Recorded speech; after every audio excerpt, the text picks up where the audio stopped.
المنتجبين صلاة وسلاما دائمين متلازمين إلى يوم الدين فيا رب اشرح لي صدري ويسر لي أمري واحلل عقدة من لساني يفقه قولي فسبحانك لا علم لنا إلا ما علمتنا إنك أنت العليم الحكيم. أما بعد.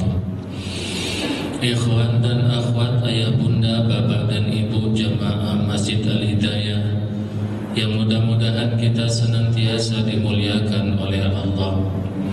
Patut kiranya bersyukur kehadirat Allah Subhanahu wa ta'ala yang telah melimpahkan rahmah maunah serta bimbingan kepada kita, juga melimpahkan kesehatan yang paripurna kepada kita, sehingga dengan nikmat-nikmat itu kita dapat bertaqarrub kepada Allah, mendekatkan diri kepadanya dengan segala usaha salat jamaah di masjid ini, lalu berzikir serta meluangkan waktu untuk sekedar thalabul ilmi di tempat ini.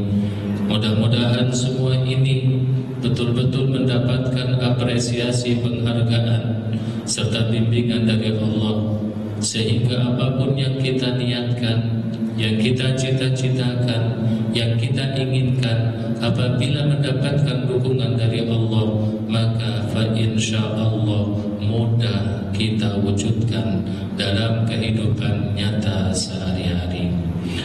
Salawat beserta salam mudah-mudahan Allah yang Maha Penyayang, yang Maha Kaya, yang Maha Agung, yang Maha Mencipta, Allah limpahkan keharibaan junjungan Nabi kita, Nabi besar Muhammad sallallahu alaihi wasallam, yang telah bersusah payah untuk membimbing kita, mengangkat kita, serta kita diletakkannya di jalan yang penuh dengan cahaya hidayah dari Allah Subhanahu wa ta'ala.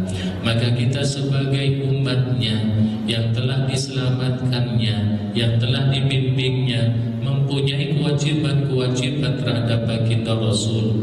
Di antaranya kewajiban kita adalah menghargainya, melestarikan sunnahnya, menjunjung tinggi, mencintainya, lalu kita menjaga kemuliaan baginda Rasul itu.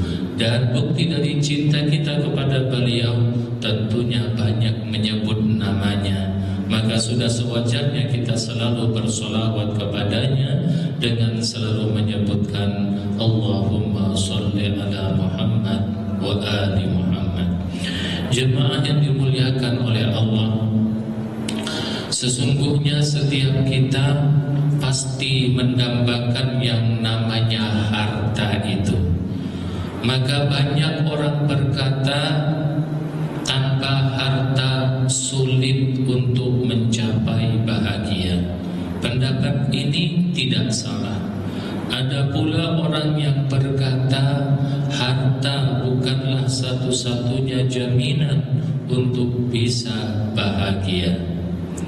Harta memang jembatan emas untuk mudah sampai pada bahagia. Namun pula harta bisa menjadi biang keladi yang siap melemparkan kita ke dalam kesengsaraan yang maha dahsyat adanya. Maka harta itu membahagiakankah atau malah menyengsarakankah, tergantung kepada persepsi pemegangnya. Maka untuk melahirkan persepsi yang benar tentang keberadaan harta ini, marilah kita sedikit menengok ke zaman dahulu kala, ke zaman prasejarah, tepatnya kepada sosok yang bernama Fir'aun, Qarun, dan Nabi Sulaiman alaihissalam. Fir'aun adalah sosok manusia yang oleh Allah diberikan harta yang begitu melimpah ruah. Fir'aun adalah contoh dari sosok seorang manusia yang Allah diberikan kekuasaan yang tanpa batas adanya. Akan tetapi Fir'aun di puncak kejayaannya, di puncak kekayaannya, di puncak kekuasaannya yang seolah-olah tanpa batas, bukannya Fir'aun menjadi bersyukur dan taat kepada Allah Subhanahu wa ta'ala. Justru dengan kelebihan yang ia punyai, dengan kekuasaan yang tanpa tanding, dengan harta yang begitu melimpah, dengan kekuasaan dan pengaruh yang tanpa batas, Fir'aun pun memproklamirkan diri sebagai Tuhan yang berhak, yang harus disembah oleh sesama manusia. Maka Fir'aun mengancam bagi umatnya, bagi rakyatnya yang tidak tunduk dan takluk terhadap undang-undangnya, maka dia akan menghukumnya dengan hukuman salib. Artinya hukuman salib ini adalah hukum yang dipaku di atas kayu, diikat, tangannya diikat lalu dipaku. Sungguh sangat kejam hukum salib ini. Dan hukum salib ini pertama kali direalisasikan, dilaksanakan, dilakukan oleh Fir'aun laknatullah alaih. Sebelum Fir'aun ini tidak ada hukum salib. Maka hukum salib ini yang pertama mempunyai ide untuk menyalib sesama manusia adalah Fir'aun. Maka Fir'aun laknatullah alaihi salam, laknatullah, menjadi sampel, menjadi contoh bagaimana orang mempunyai power, bagaimana orang dilimpahkan oleh Allah kenikmatan, kelebihan, kekuasaan, pengaruh yang luar biasa, justru menyebabkan dia ingkar, kafir, bahkan dia pun berani memproklamirkan diri menjadi Tuhan yang berhak disembah oleh sesama manusia. Inilah contoh sampel tentang keberadaan harta, tentang kekuasaan yang menjerumuskan manusia itu ke lembah kesengsaraan yang sangat menghinakan. Lalu begitu juga dengan Qarun. Qarun adalah sosok manusia termasuk umat Nabi Musa juga yang ingkar kepada Allah akibat kelebihan hartanya, akibat pengaruh kekuasaannya, akibat melimpahnya tabungannya. Tetapi dengan kelebihan hartanya itu, dia sangat mencintai harta itu, dan dia mengklaim bahwa hartanya adalah milik mutlak dirinya, yang tidak mempunyai hak sedikit pun untuk dibagi-bagikan, yang tidak mempunyai hak sedikit pun untuk diinfakkan kepada yang membutuhkan, apakah itu fakir miskin, anak yatim, korban-korban anak-anak kekerasan, korban anak jalanan, dan orang-orang lemah lainnya. Oleh karenanya, tatkala Allah menguji Qarun dengan mengutus seorang malaikat yang menyerupai dirinya sebagai orang yang jompo, yang lemah, datang kepada Qarun untuk meminta haknya sebagai zakatnya Qarun, maka Qarun pun dengan lantang dia berkata dan menghardik peminta-minta itu, hartaku ini adalah milikku, dari tiada menjadi ada, aku tabung sedikit demi sedikit. Setelah aku kaya, aku menjadi milioner. Enak saja kamu minta uangku, enak saja kamu minta bagian dari hartaku. Pergi kamu, dalam hartaku ini tidak ada sedikit pun hak untukmu, bentak Qarun.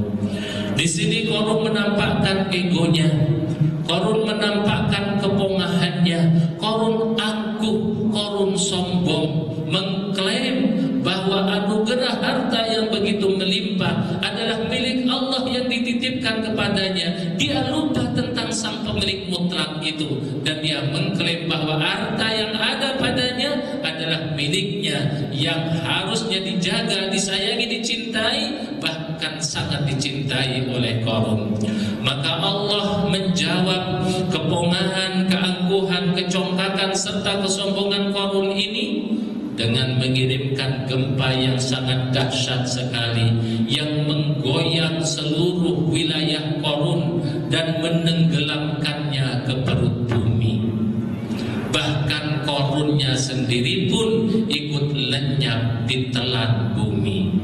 Dan ini menjadi legenda bahwasannya tatkala kita menggali tanah atau di belakang rumah atau di sawah atau dimanapun adanya, tatkala kita menggali lalu menemukan emas atau barang-barang yang berharga, itu kita klaim sebagai harta karun, harta korun.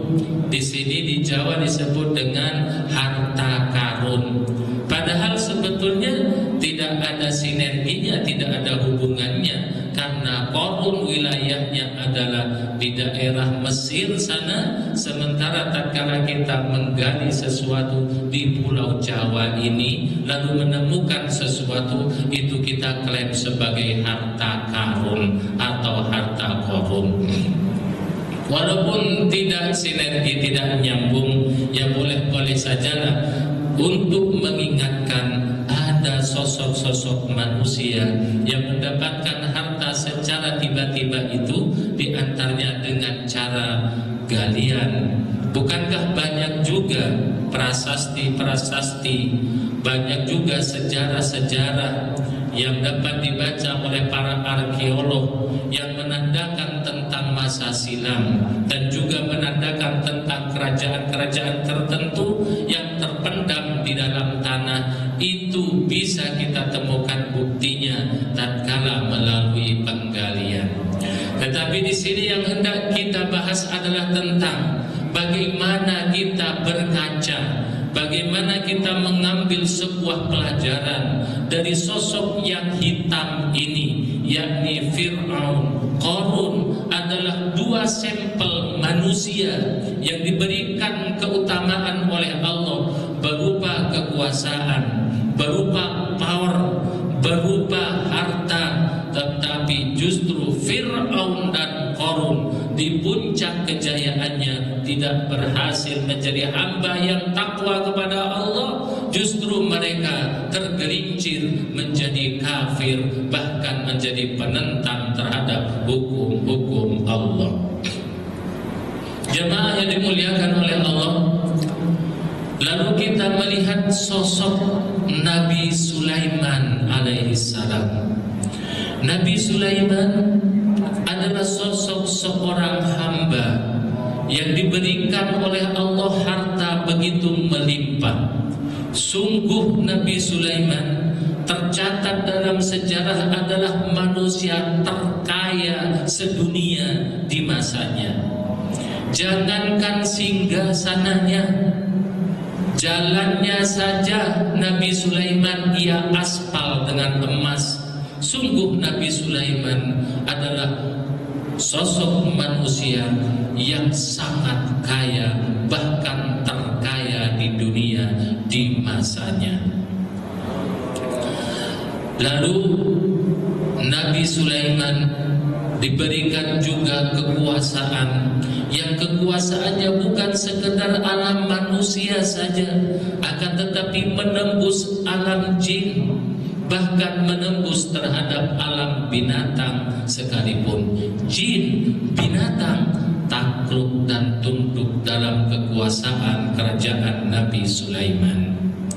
Tetapi Nabi Sulaiman di puncak pengaruhnya, di puncak kekuasaannya, di puncak powernya, di dalam singgasana yang begitu melimpah ruah kekuasaan dan kekayaannya, justru Nabi Sulaiman berkata dengan rendah hati, "Hada min fadli Rabbi."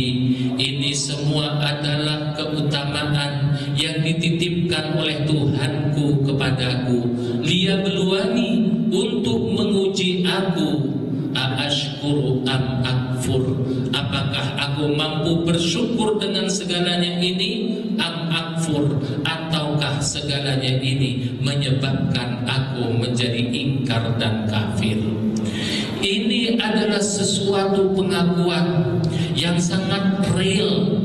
Ini adalah suatu pengakuan yang patut kita contoh bersama, bahwa sesungguhnya dalam menduduki jabatan kita sebagai apapun, setinggi apapun jabatan yang kita duduki, bahwasanya kita dalam meraih harta sekaya apapun, itu semua adalah harta milik Allah yang dititipkan kepada kita untuk menguji kita apakah kita mampu bersyukur atau justru ujian itu menggelincirkan kita menjadi orang-orang yang kafir.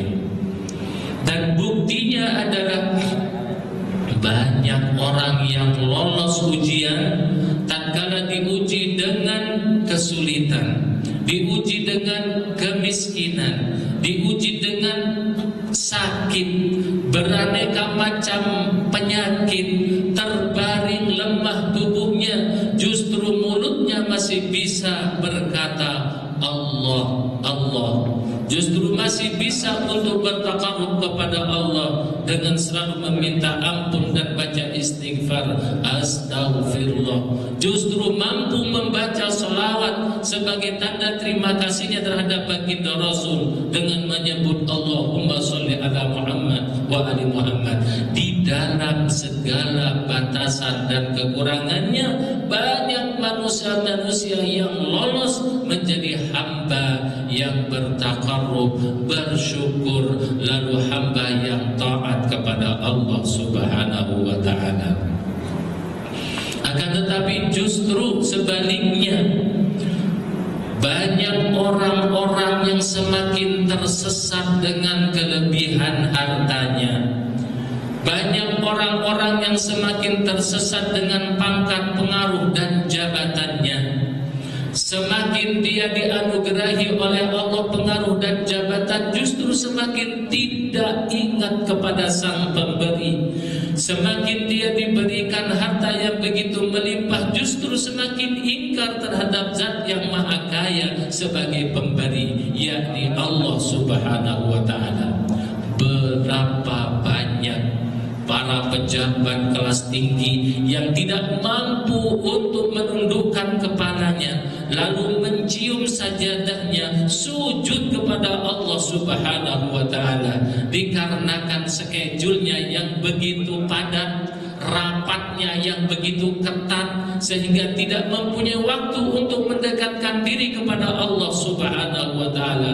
Padahal mobilnya mewah, rumahnya megah, uangnya melimpah, tidak kurang sesuatu apapun, akan tetapi sulit sekali dia untuk bersujud kepada Allah Subhanahu wa ta'ala.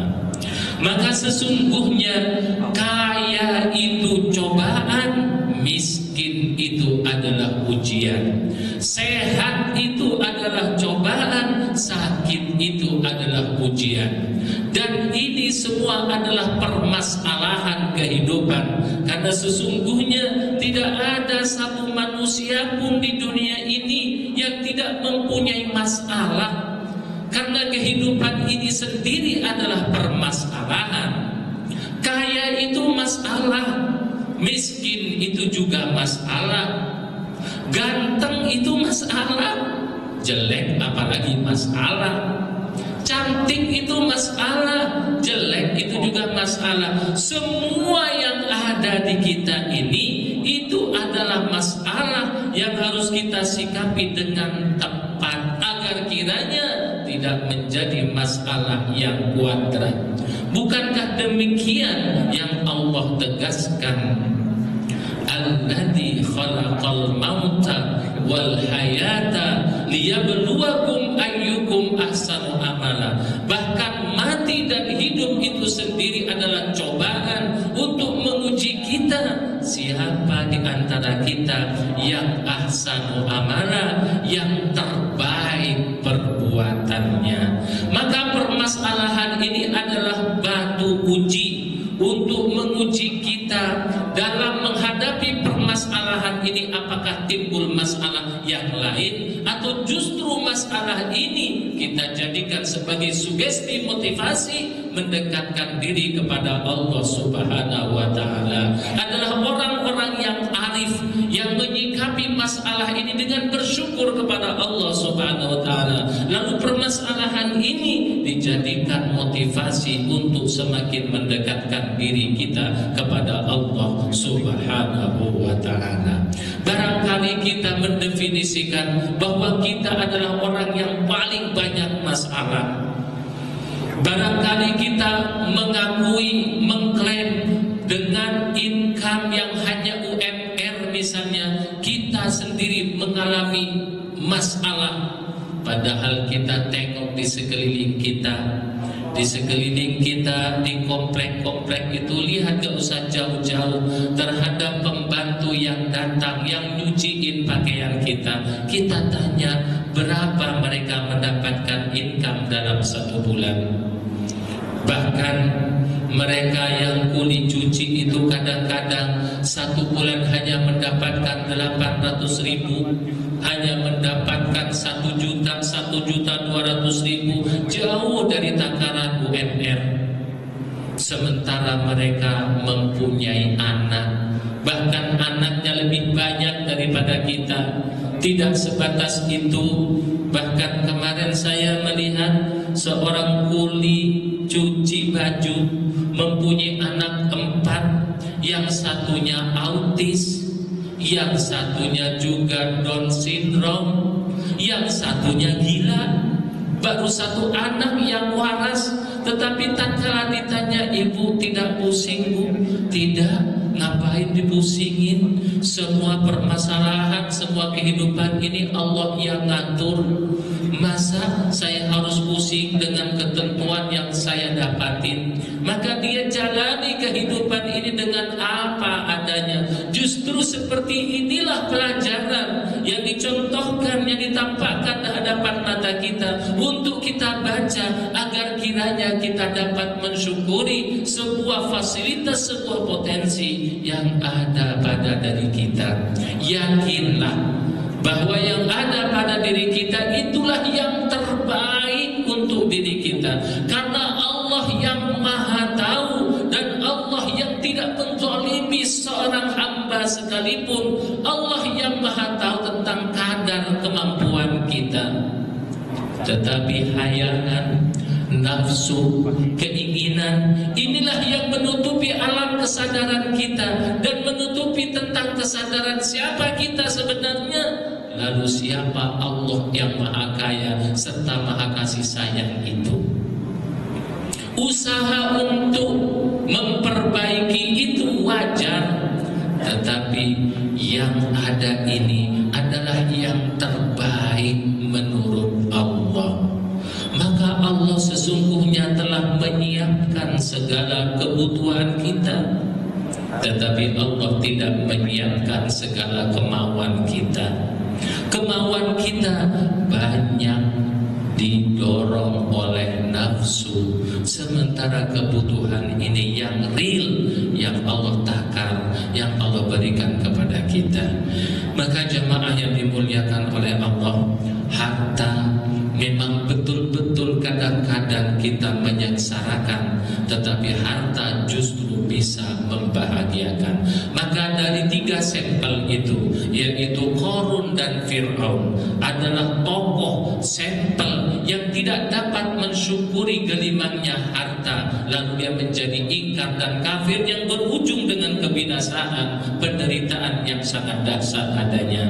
Lalu di sampel yang lain kita tengok kepada Nabi Sulaiman yang luar biasa kayanya, luar biasa berkuasanya, tetapi kekuasaan itu ditaruhnya di tangan, bukan di dalam hati. Begitupun harta ini selayaknya ditaruh di tangan, bukan di dalam hati. Kalau uang ditaruh di dalam hati, tatkala itu hilang, sangat menyakitkan. Kalau harta ditaruh di dalam hati, tatkala tercabut hilang, maka sangat menyakitkan. Tetapi apabila uang itu, harta itu ditaruh di tangan, apabila hilang tidak terasa sakitnya. Maka untuk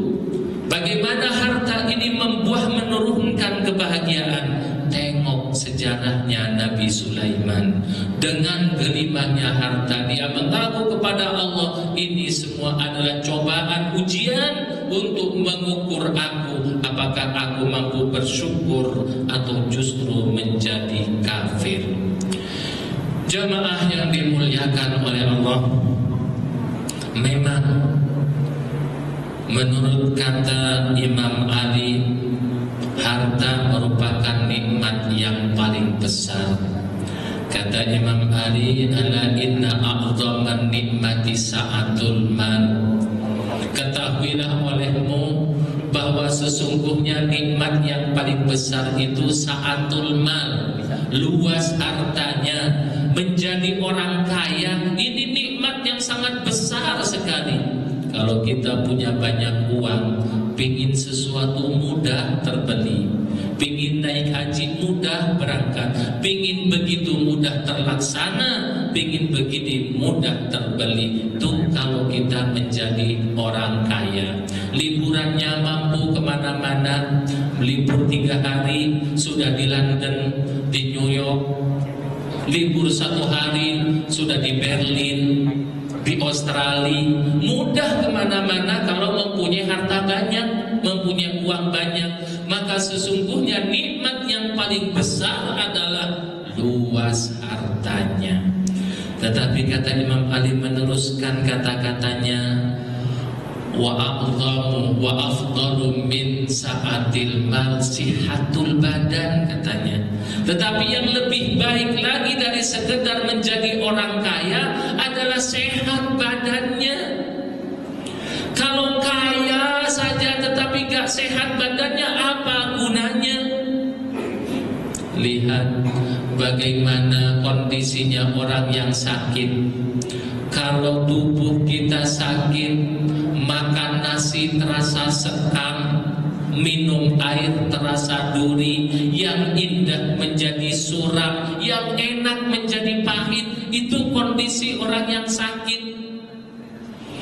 Maka betapapun megahnya mobil yang kita punya, betapapun mewahnya rumah yang kita huni, betapapun melimpahnya uang yang kita punya, kalau badannya sakit, semuanya tidak bisa kita nikmatin. Oleh karenanya itu, wa afdalu min sa'atil mal sihatul badan, dan yang terbaik dari sekedar luas hartanya sehat badannya. Maka alhamdulillah kita masih diberi kesempatan kesehatan badan ini. Syukuri kesehatan yang ada di badan kita dengan memproteksi diri kita menjadi hamba Allah yang bertakwa kepadanya. Di luar nanti kita realisasikan bahwa kesehatan badan ini berguna bagi orang-orang di sekeliling kita, anak dan istri kita, orang-orang di kampung kita. Artikan kesehatan itu dengan berbuat kebajikan, berikan kepada mereka advice yang bermanfaat sesuai dengan kemampuan kita. Lalu kata Imam Ali, wa afdalu min sihatil badan taqwal qulub. Yang lebih baik lagi dari sekedar menjadi orang kaya adalah sehat badannya. Yang lebih baik lagi dari sekedar sehat saja badannya adalah hati yang bertakwa, hati yang diselimuti oleh takwa. Kalau hatinya diselimuti takwa, berlandasan takwanya kepada Allah Subhanahu wa ta'ala, jadi apapun dia, insya Allah menjadi yang bermanfaat. Jadi orang kaya hatinya bertakwa, maka hartanya insya Allah akan menurunkan, menyebarkan manfaat. Sehat badannya, hatinya bertakwa, maka kesehatannya insya Allah akan bermanfaat. Tetapi sebaliknya, kalau hatinya tidak diselimuti takwa, tidak ada takwa di dalam hatinya, maka menjadi apapun dia akan menjadi masalah. Menjadi orang kaya tidak bertakwa bisa jadi hartanya dibelanjakan terhadap yang diharapkan oleh Allah. Membangun lokalisasi prostitusi, menjadi bos bisnis haram, menanam saham di minuman-minuman yang memabokkan. Itu akibat dari punya harta tetapi hati tidak bertakwa.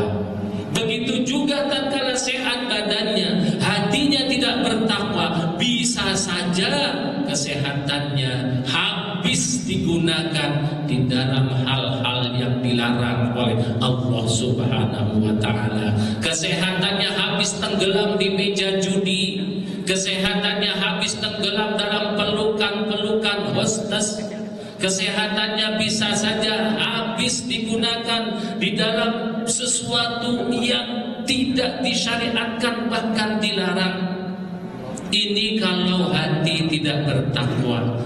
Tetapi tatkala diselimuti takwa akan terarah gaya hidupnya, akan selalu bermanfaat. Jadi apapun dia akan menjadi bermanfaat. Oleh karenanya hadirin jamaah sekalian semua, mari kita proteksi diri kita. Mari kita ciptakan hati yang bertakwa, jiwa yang bertakwa. Maka jiwa yang bertakwa, hati yang bertakwa ini yang akan membimbing kita untuk meraih kemanfaatan yang sebesar-besarnya. Dan tatkala kita senang, tatkala hati kita bertakwa, maka nantinya kita senang sama orang-orang yang bertakwa. Ngobrol di tempat yang mulia, bercengkrama dengan saudara-saudara kita yang seagama dan saling mengingatkan dalam ketakwaan kepada Allah. Dan nanti tatkala pemilu disuruh memilih pemimpin, karena hatinya bertakwa, senang sama orang bertakwa, niscaya akan memilih orang-orang yang bertakwa. Kita pilih untuk jadi pemimpin. Maka pemimpin yang bertakwa inilah yang akan dapat memakmurkan kehidupan kita dan akan mengangkat taraf kehidupan kita bersama-sama, serta memikirkan bagaimana menjaga Islam ini agar kiranya kalimah Islam ini tetap lestari di kampung kita, di bumi kita. Tetapi sayangnya adalah tatkala hanya takwanya di KTP-nya saja, nanti tatkala disuruh memilih pemimpin, maka cenderung kita memilih pemimpin yang bukan tidak bertakwa, tetapi justru cenderung memilih pemimpin orang di luar agama kita. Padahal Al-Quran dengan tegas melarang itu semua. Lalu apa yang kita ikutin tatkala kita memilih pemimpin yang diserahkan loyalitas kita, diserahkan kehidupan kita, pengaturan kita, segala aspek kehidupan kita mau diatur orang yang tidak bertakwa dan bukan dari Islam, maka rasakanlah akibatnya nanti. Dan ini telah dijelaskan oleh Allah di dalam Al-Quranul Karim. Jamaah yang dimuliakan oleh Allah, sampai di sini insyaallah renungan kita untuk sementara waktu ini. Mudah-mudahan kita selalu mendapatkan bimbingan dari Allah sehingga kita betul-betul kita memproteksi diri dengan segala potensi yang ada, lalu kita berusaha untuk menjadi orang yang bertakwa. Hanya orang yang bertakwalah yang layak memimpin kita. Hanya orang yang bertakwalah yang akan mampu mengoptimalkan kemanfaatan dan mampu mengangkat taraf kehidupan kita semua. Kita berdoa semoga Allah mengangkat pemimpin orang-orang yang bertakwa. Subhanakallahumma bihamdik, asyhadu an la ilaha illa